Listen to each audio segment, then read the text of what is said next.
Welcome to the Cash Flow Project Podcast. Are you looking to better your financial situation by increasing your cash flow? Too busy to hunt for real estate deals or don't know where to start? Then you're in the right spot. Join us as we dive in and talk about investing for cash flow using multifamily real estate. Hi everyone, we have Steve Buros on the show today. Steve is an experienced real estate professional with 7 years of experience in 2 states. He has experience working as a licensed realtor in both Houston, Texas, and currently Honolulu, Hawaii. For 3 years, he served exclusively as an acquisition and sales associate for a national firm, marketing and wholesaling houses and acquiring and developing private portfolios consisting of investment property in need of value-add improvements. He has also served as a licensed loan officer specializing in serving investors with construction loans and short-term financing. For the last 5 years, he has worked as a licensed real estate agent serving the island of Oahu, in addition to working as a professional home inspector. He and his wife currently own both short and long-term rental property in Pearl City, Hawaii, and Indianapolis, Indiana, in addition to providing capital in the form of short-term notes on properties in Houston, Texas. Steve, welcome to the show. How's it going, Duke? How you doing? Great. Yeah. So how did you get started in your journey to earn passive cash flow? Yeah. So I think my journey begins before the start of the last downturn. When I was started off in real estate, I was working primarily as a wholesaler. Worked also, just kind of as you read in my bio there, doing hard money lending for those specific properties as well. So, all very transactional. Even my current business, doing real estate sales, doing property home inspections, kind of the common denominator for all of those businesses that they're very transaction oriented. We kind of, my wife and I had both made this decision, over the last couple of years that, even though it's kind of the tried and true method, I think for most people to have to work until they're 65, I don't think that was ever something that we had in mind. We were both set on living and enjoying life now, not necessarily having to wait and, to travel and to kind of live our life, in our kind of the golden years, right? I like to consider these years now like my golden years. I want to live now and enjoy life down the road too. So, but we knew both working, full time, that was going to be a challenge. So, knowing we would have to implement some different strategies to be able to create some additional streams of income and something more passive than just actively working in the business. So that's kind of where we started down that road of developing more passive income streams. Got it. That makes sense. How did you decide on that path towards passive income? Well, the interesting thing is, like I said, when I first started my real estate career, it wasn't wholesaling. So for years, I specifically worked with real estate investors and really helping them to develop their portfolios, but actually never establishing anything for myself. And this is one of those periods for sure that, looking back on, it's one of those, hindsight is 2020. This is right before the downturn, but, definitely had opportunities after the recession to be able to pick up properties. This was all in Texas too. So during this time, you can pick up properties. Everything that we were working on was, 30, 40, 50 cents on the dollar. So I really kind of kicked myself for not having picked up some properties during that time. But, for years, like I said, I helped these other investors build up their portfolios and always thought it was a great idea. But it was just not something I ever saw myself doing. I think for me, my journey has always been kind of more of a mental battle, having grown up, not really having a whole lot, kind of single parent, family and household. To me, it was outside of the realm of what was possible for something that I could do. So that was kind of where that was an introduction to my start in real estate as a whole. And that was so having understanding of us trying to develop passive income we started down that road, and it was cemented even more so. Even this past year, we had our second little one, and my wife had gotten sick. She's been in the hospital for several weeks, and I don't know if if you've ever have a loved one that's has an extended sickness, or for whatever reason you're kind of just knocked out of commission. Anytime you're doing active work and you're not earning, it's really hard. So I don't think if we would have had any type of outside income, that it would have been a real struggle. So that was cemented this past year through some health challenges and some family issues. So, but it's been great to have additional income coming in for sure. Started down that road. So yeah, I agree. I mean, especially in that situation when you can't work. So what is your why for building passive cash flow? Well, that's I just kind of mentioned some of it. Where I'm married, been enjoyed being married to my wife now for 10 years. We just celebrated our 10-year anniversary this past year, and then we have a 6-year-old daughter, and then we also have a 15-month-old daughter. So that's a huge part of my why. Of course, is making sure that they're taken care of. And like I mentioned, we didn't grow up with much personally myself growing up. And that was definitely something that I wanted to help to not have to have them struggle or even have that experience, knowing how much of a challenge it's been, or it has been, in my past. So, really setting my kids up for success, really to leave a generational legacy where, look, not only is a plan to, of course, give them, tangible assets and resources to be able to work with moving forward, our daughters, but also too, just having the mindset, having the skills, the tools, having a better understanding that, hey, you don't have to just work a 9 to 5. There's other options out there for you. So like I said, really just kind of giving them a heads up and leaving a generational legacy in that regard. We're also really heavily involved with ministry in our church. Donating and giving, our time and resources is kind of a huge component to what we do. I consider myself an active minister, even though I don't work for a church, have no desire to work for a church. It's always been a huge part of what my wife and I do, is volunteer effort, volunteer work. And obviously you don't get paid for that. So, you have to have, you got to have some kind of income coming in, without income doing that, giving away your time is incredibly valuable. But that's a huge part of my why. So it's been great. It's been great. Yeah, for sure. Yeah, it's amazing that you're able to find time to volunteer and take care of your kids and run all the businesses. Yeah, I don't know how well I do it at times, for sure. I know a lot of times I'm not as responsive as I feel like I could be. Kind of just juggling so many things, but it's part of what you do, especially as a family guy, and find a way to make it work, right? So yeah, definitely. So how did you know what actions to take initially? Well, like I said, I started off in residential, helping other investors. So I had an idea of, how the mechanics and all that work, and especially working in sales, in retail sales, doing transactions on a residential side for me is I understand all the mechanics of that. I've done it many times. Getting kind of that set up going on that end, not as much of a challenge, for me. It's just about, finding the opportunity or creating the opportunity, finding something where the numbers make sense, where the challenge was, and kind of question marks on my end was when we decided to move into, the multifamily space on a larger scale.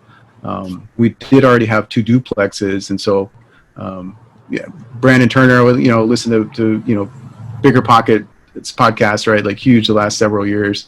He's got this concept of the stack, right? Like, I don't know if you're familiar with that one. I'm sure you are, but for those that may not be, his idea is, okay, well, if you bought, 2 units this year, then, your next year you'd buy, 4. And if you bought 4, then the next year you'd buy 8. And so you're just continuing to fast track your progress. But for us, like I said, it was definitely a very steep learning curve. I think switching into commercial. But I mean, you asked how I knew what steps to take. Yeah, it was definitely a lot of study. Having the background already in working in the business, I think was a huge benefit. And sometimes too is a hindrance too, I think, because you get so locked into thinking there's only one or two ways to do something, because that's been your experience. And then you come to find out, well, it's not just A and B that's options. There's C, D, E, F, G, pretty much the full alphabet when it comes to real estate and how many different facets there are, and how to earn and all the creative ways. I'm constantly blown away by all the available options there are to kind of monetize and really take advantage of when you're talking about real estate. So yeah, I agree. Especially like working in the industry, you just kind of think in the box, but there's like a whole nother set of tools out there. But so like, what is your cash flow goal, and where are you at in achieving that goal? Yeah, so initially my cash flow goal that I had set out, that my wife and I, was to have $10,000 a month coming in passively. It seemed like a nice round number, and it's like, okay, well, you have 6 figures of passive cash flow coming in, that should take care of some things. And that's absolutely true. I think where I got challenged was when I first met one of my current partners, one of our partners, right, Vince. We had that conversation of, what kind of his goal was. And I think he had the same goal initially as well. And then we got to talking about it, and he's like, yeah, but I really felt the need to push forward and to bump that goal up to 20,000. And I'm just like, 20,000, wow. Like, I don't know why. Like, okay, 10,000 seemed doable and within reach, and but I'm like, well, 20,000, no, that actually would afford us quite a bit more in terms of lifestyle and impact, especially when it comes to ministry related items. And just as across the board, I mean, your lifestyle as a whole, you would tend to think would go up, with an increase in income, but just having the additional resources, it just really just gives you more options. So we did bump it up to 20,000 a month. So at this point, we're about 5,000 a month. So about a quarter of the way there, and constantly looking for additional opportunities. Just to see, how to get us to that point. So I would love to see that us hit that goal in 5 years. That's kind of our internal, goalpost to hit. But of course, when things, we've got to continue to move forward in acquisitions and creating additional opportunities, to be able to get there. So yeah, it's awesome. So like, tell me more about those duplexes in Indy.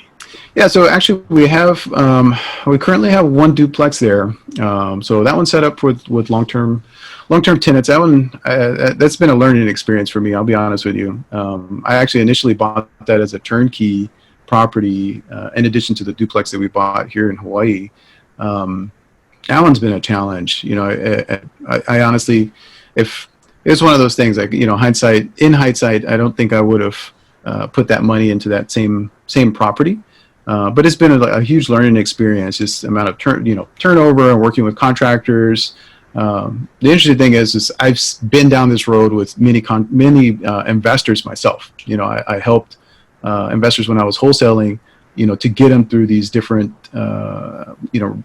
renovations with properties, dealing with contractors, people would walk out on jobs, stuff happens. It's just part of the business. And having seen it so many times for my clients, I would, to go through it myself was still surprising. We had, GCs have issues and, basically kind of walk out on work or do subpar work and, basically trying to scam, had issues with electrical contractors, and that one's just been a challenge. So at this point, we're just at the point of getting it stabilized. Ended up having to go with Section 8 tenants just to get them some stability into the property. And at this point, it is finally stabilized. But it's taken over a year for sure, just to get it to that point. And the property needed extensive renovations to begin with. But it's just been a challenge with working with contractors and just kind of getting everything up and all the I's dotted and the T's crossed, and kind of getting it to a nice level space. But like I said, that one was a learning experience. Our one here in Hawaii has been a vastly different experience, just because we've house hacked that one, kind of created the opportunity to be able to do that, recognize an opportunity, looked specifically for a property that was a duplex that wasn't set up for it. So that one was we'd found trying to do direct mail campaigns and kind of using some of my wholesale experience to find properties. Kind of led us to the current property, and did renovations, made some modifications to the property as it was originally set up for a single family. But yeah, the opportunity to reconvert it back to a duplex and create a rentable space was a pretty huge one. And that one's been a home run. I won't necessarily say exactly all of the details about the property, but it's been a great learning experience, and much different than our indie property. So back to the indie property, how did you overcome those challenges in managing it remotely?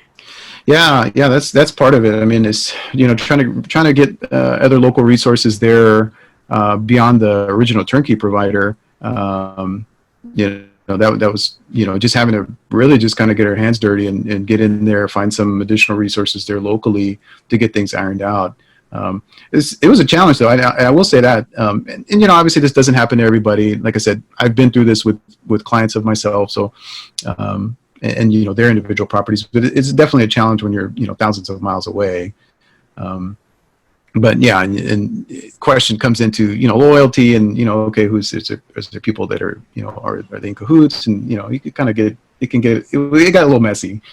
But yeah, just kind of reaching out and finding some other local resources there locally to that property, just to kind of help get things ironed out, and having a solid property manager there has been a huge plus, because that wasn't the case initially. So, but yeah, like I said, at this point, I'm just glad we got things squared away.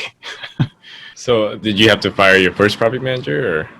Yeah. We had to make a shift, just because they were just really dropping the ball in terms of, what kind of activity we were getting in there, lack of marketing and just communications. It was, and a lot of it just stems from the original turnkey provider. The people that they kind of put us in touch with just weren't the best. And again, having experience, I should have known better than to expect, okay, well, yeah, just it should be easy. Or not that it should be easy, but to expect somebody else to do it for you and it to be completely hands off. So it was, like I said, it was a learning lesson. But like I said, I'm just glad for us to have moved on from that one and at this point get some stability in it and kind of at least get some money coming in from that one. Yeah, because sometimes passive income is not so passive, right? No. Yeah, everything that glitters is not always gold, right? Exactly. Yeah. So yeah, looking back, what advice would you give your 20-year-old self, and what were you doing at the time? Yeah. So I actually turned 20 years ago for me is almost 21. So my birthday's coming up. Would be 21. So at that time I was in tech school, finishing up school to go into IT to do to do networking. But I would actually have completely switched gears and started my wholesaling career at that point. My advice to myself would have been at that point, do whatever you can, scrape together whatever you can to get a down payment, borrow, to start house hacking, to start squirreling away cash, to take advantage of every opportunity in the the market coming up. That was right before a couple of years before the downturn. So yeah, but just to get started a lot sooner, to start partnering a lot sooner, to move past the mental barriers of you not being able to do it, and just to jump in and get started. Get started. Don't wait, and don't think it's not for you. that would have been my advice to myself. Like I said, just having that fearful kind of mindset and a mindset that was not conducive to success, and seeing myself succeed. That was the biggest thing. That, for me, that's always been the huge thing, and I still continue to pour into myself mentally, spiritually, as well, to overcome even current mental barriers. It's like, well, you reach a certain level, but then every level that you go up, you still have barriers that you kind of need to move beyond. So at this point, I'm love reading. I've always loved reading, and I know I'm sure we'll get into some of that here in just a couple of minutes. But just constantly pouring into myself to get my mindset correct. That's to me, that's been the biggest thing. So that would have been my advice to my younger self. Start feeding your mind. And start buying property, start getting into real estate already, move beyond the fear. So how have you overcome that fear so far in your journey? And like I said, the biggest tools were, for one, getting around the right people. That's one of the biggest things I think. Recommendations I think we hear, like anytime, professionally. Okay, well, if you want to get to a certain level, you need to surround yourself with people who are at that level or on that trajectory, right? Or at least start getting a mentor, or getting people, start gleaning from people who are much further down the road than you are. And so, that's the biggest thing, was just surrounding myself with people who are on the same path, or who want to get to the same path, or something similar. Like I said, I'm a constant reader. I love, audiobooks. I mean, I spend a ton of time in the car, right? And I don't know if it's used so frequently now, but Automobile University, right? Like you can learn so much now listening to podcasts, listening to audiobooks. And that's what I've done. I mean, it's to the point at this point, I don't have a TV anymore. Don't even bother with it. If I have any downtime at all, it's pouring into my mind. Like I said, pouring into mindset, learning new strategies, learning new tactics. And even if it's not something that I'll initially apply or even eventually apply, it just opens up your mind to additional opportunities. Like I said, there's a million facets in real estate alone on how to earn and how to create opportunities. So the fact that somebody's doing it, or somebody's a new strategy, I've never heard that before. Like, I didn't even know that was an option. Like, and even if that doesn't relate directly to what I'm doing, there might be a strategy that they're using that, hey, you know what? I think I can take something away from that, or I can grab a piece of their mindset. So that to me, that's been the biggest thing. It's the education piece. So. Yeah, I completely agree, because there's an opportunity cost to spending your time on things that are not as useful. So definitely education. Yeah. So speaking of that, what's the best book that you would recommend? Yeah, I mean, for me, the Bible, for one, that's probably my number one go-to, of course. But beyond that, in terms of real estate, in terms of mindset, I've got a handful of favorites. I know everybody. One of everybody's favorites, of course, is Rich Dad Poor Dad, and that was actually the first book that I read that helped really change mindset and kind of key myself into developing passive income and real estate in general. I also love, like I said, anything, audio recordings and whatnot. I don't know if you ever heard of The Strangest Secret by Earl and Nightingale. If you hadn't, I'd highly recommend listening to that, or to any of your listeners. I've probably listened to that thing maybe about 50 times. And that one's all about mindset. Richest Man in Babylon is another huge one. I mean, there's so many. I mean, even current, like I said, I think those ones though are probably my key ones. But I mean, I've got a list. I mean, I get through so many books in a year. The goal is ideally to do, one a week if I could. I know I've fallen short of that, but even to do half as many, and which I have. I've done at least half, every year, probably for the last couple of years. Like I just finished up with Fake by Robert Kiyosaki, and that's probably I think that's his most current book. That's kind of an eye-opening one. Just finished listening to How to Think Like a Billionaire by Trump. There's probably, not everybody in the room kind of deal loves Trump, but you got to respect the guy for the success that he's gotten, especially through real estate. I mean, if you're in real estate, you got to respect that guy, multi-billionaire. So even just, again, you can glean anything away from the mindset. That's what I'm after. If I can grab some nuggets into the mechanics and how he thinks, that's what I need. Studying Elon Musk here recently too. So yeah, there's so many different great books out there. From just, again, these are the people that you want to model, that you want to emulate. They're out there. The resources are out there. So that's just a small handful of some of the things, some of the books that I've read recently or have listened to. Got it.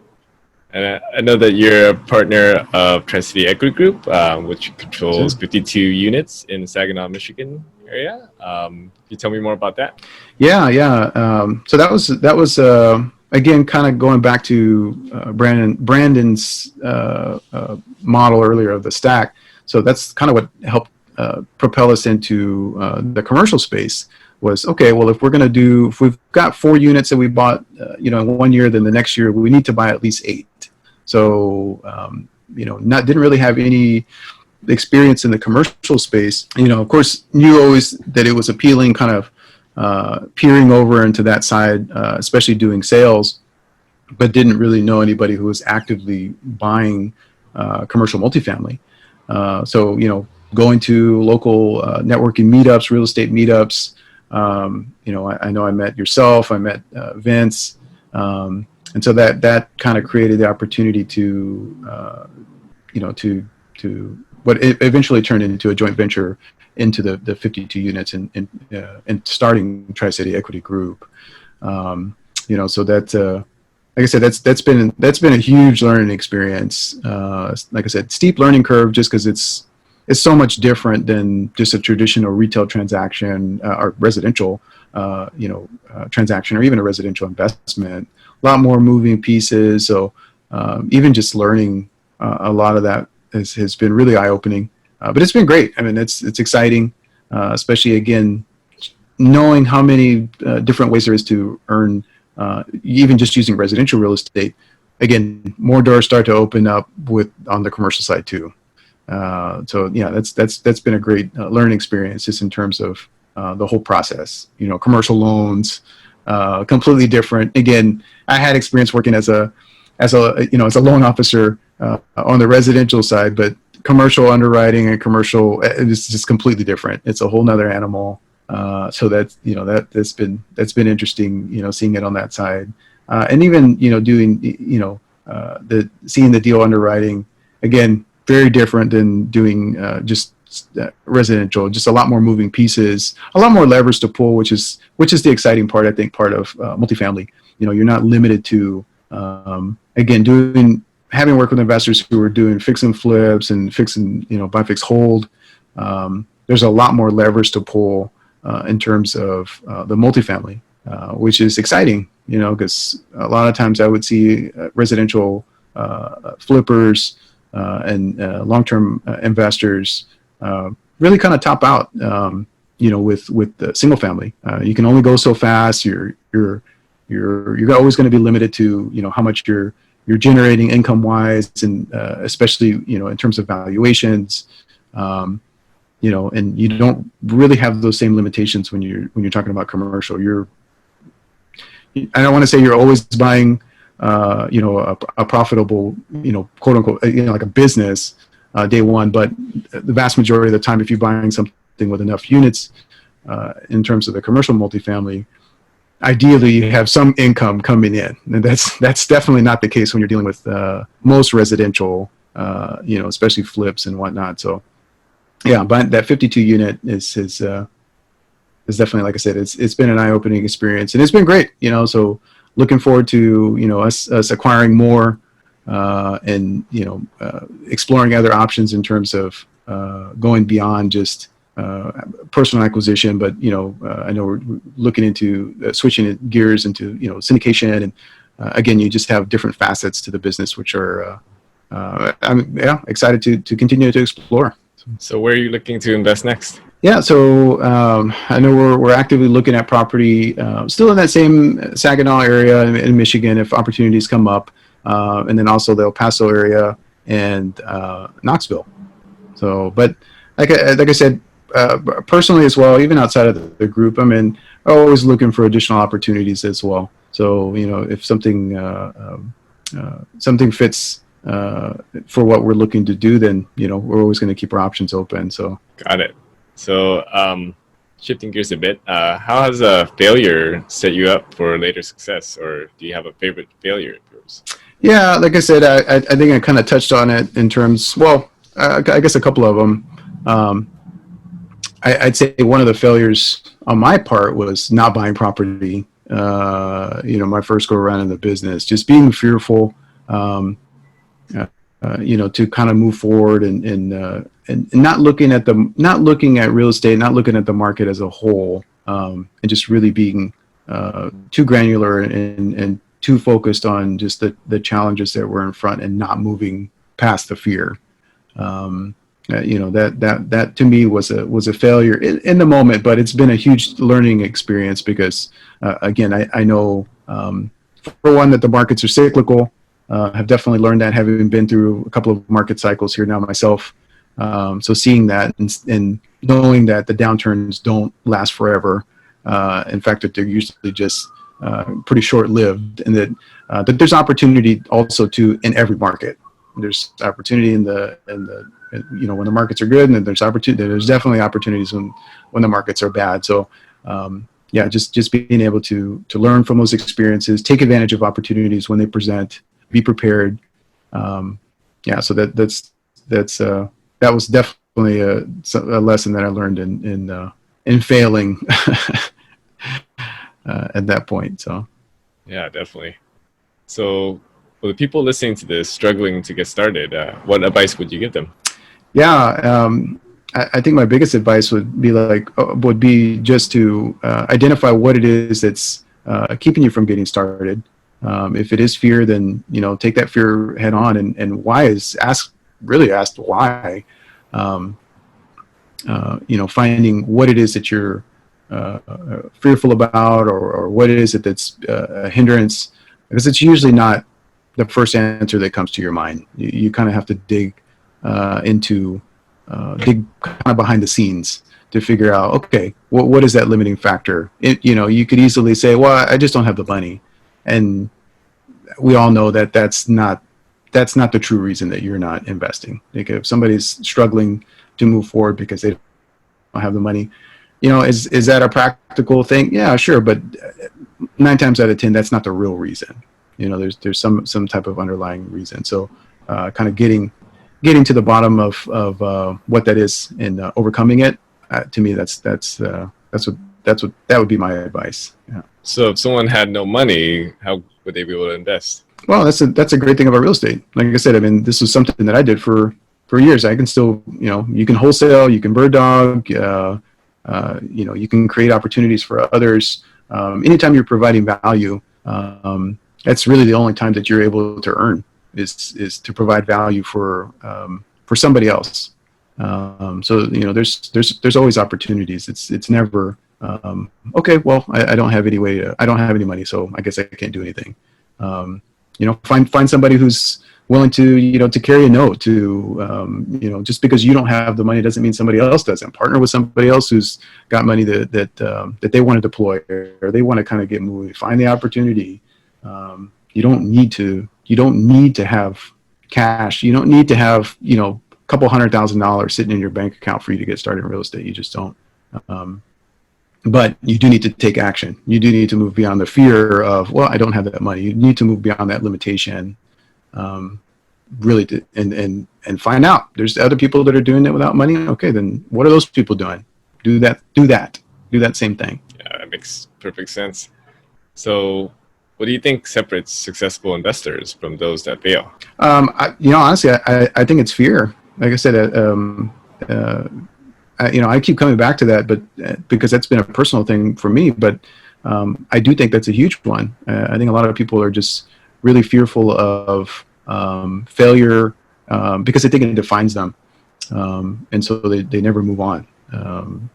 For the longest time, I think I've been that way, and I've seen other people do the same thing. It's like, okay, well, if I fail at a business venture, then that means I'm a failure, and they adopt the outcome as their identity, and that's just not the case. If you study any uber successful person, Trump's a perfect example. The guy's been in debt for billions of dollars, only to have to come back and earn billions more. Even beyond. You could definitely make the point that his business success has got him into becoming the president of the most powerful nation in the world, right? So just so moving beyond the limitations, the self-imposed limitations, moving beyond the fear and moving beyond the criticism, and just or even just the fear or the thought of the criticism, to be able to move forward and to take action. And that's the biggest thing I think that separates successful investors and people who don't move forward and never reach their goals. I couldn't agree more. It's the foundation of any successful venture is that mindset, right? Yep. Yeah. So as we're wrapping this up, do you have any ask or request for my audience? If I can give a request just for the audience, take action. Just take action. Just get moving. All right, perfect. So, how can people reach out to you? Yeah, so we're part of a national group that hosts a monthly meetup. So Honolulu Multifamily and More. Multifamily and More is the national group, but we have a local chapter in Honolulu. So we do host a monthly meet. So you can look us up on Facebook, on meetup.com. You're going to reach out to me direct. You can definitely do that at stevefieros@tricityequity.com, or even just find me on Facebook. Not super active on Instagram or Twitter, but I do check the other outlets, or you can always reach out to me directly. Glad to share, glad to connect. All right. Thank you so much for being on the show, and have a good one. Hey, thanks for having me, Duke, and aloha. All right. Aloha.